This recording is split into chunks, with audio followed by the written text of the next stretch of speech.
Hey, how's it going everyone? Tazen here, today bringing some more awesome JRPG and Japanese video game news, because today we've got a lot of awesome news from Atlus, specifically regarding the Persona series and their brand new fantasy RPG coming out, which is being made by the director of Persona 3, 4, 5 and Catherine. So recently at Type A Game Show 2019 there was an interview with Atlus brand owner Naota Hiraoka, and it just recently got published, a lot of the stuff that went over in the interview, and one really important point was regarding Persona 3 and Persona 4 remasters. Now if you don't already know, Persona 4 got some form of, I guess you could call it a remaster, but it was for the PlayStation Vita, called Persona 4 Golden. It was also called Persona 4 The Golden in Japan, and we're seeing now with Persona 5 it's getting the Royal version, and it may also be getting a Switch version with Persona 5S getting a reveal information soon down the track.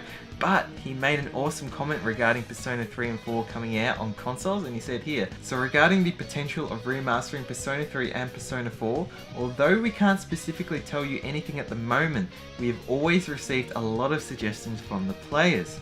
We have received and understood the voices of the players, and if there is an opportunity, we will actively discuss it. Now this is awesome because of the fact that we're seeing here and hearing directly from the brand manager of Atlus himself that they're hearing this information from the players, they're hearing their wants and desires, and that's already something that helps initiate the opportunity for something like this. Again, where the money is there, that facilitates the opportunity, and money obviously comes from knowing that the fans will be wanting something like this, a large amount of them, and will be paying for it. And it's great that Persona 5 has done so well, you know, all around the globe, and now we're getting Persona 5 hopefully coming to Switch, but we're at least getting an updated version of Persona 5, so that may also again facilitate more opportunities to go back and create a remaster of Persona 3 and a console remaster of Persona 4 if they're able to also bring in some more money and more fans from the Persona 5 enhanced version.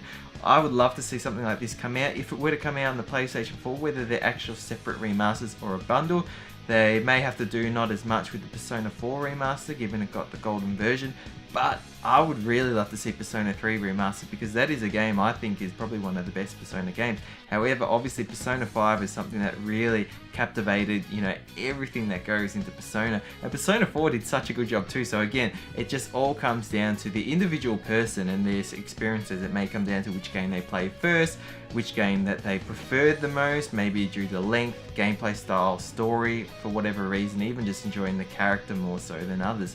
But yeah, that is fantastic news. But what's also really cool is that the director of Persona 3, Persona 4, Persona 5 and Catherine, who's called Katsura Hashino, he ended up finishing after Persona 5 to create his own studio within Atlus called Studio Zero, and he decided to instead go on to creating a brand new fantasy-like RPG.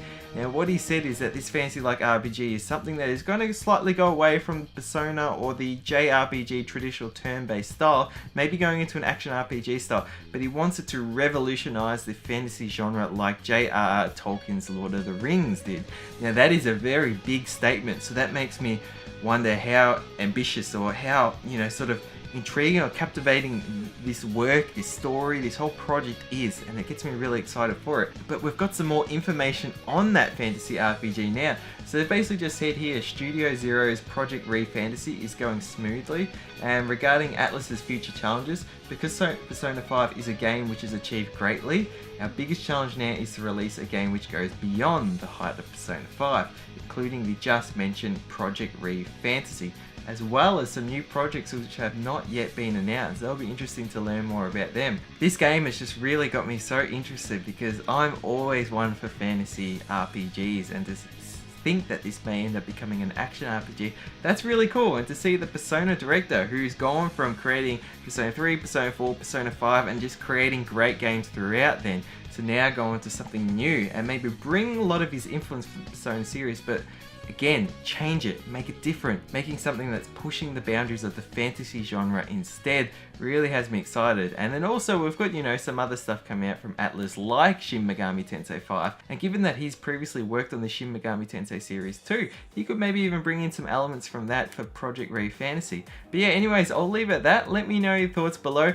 Are you excited or interested in the potential of Persona 3 and Persona 4 remasters, and excited at the fact that they've suggested that this is possible if the opportunity does become available? And also, are you interested in Project Re Fantasy, and what do you think to hear that it's going smoothly and it's something that they really want to go beyond the expectations of Persona 5? That is a big statement in itself as well. So yeah, anyways, thank you so much for watching. Hope you all enjoyed. Have an awesome week, and until next video, stay spot on.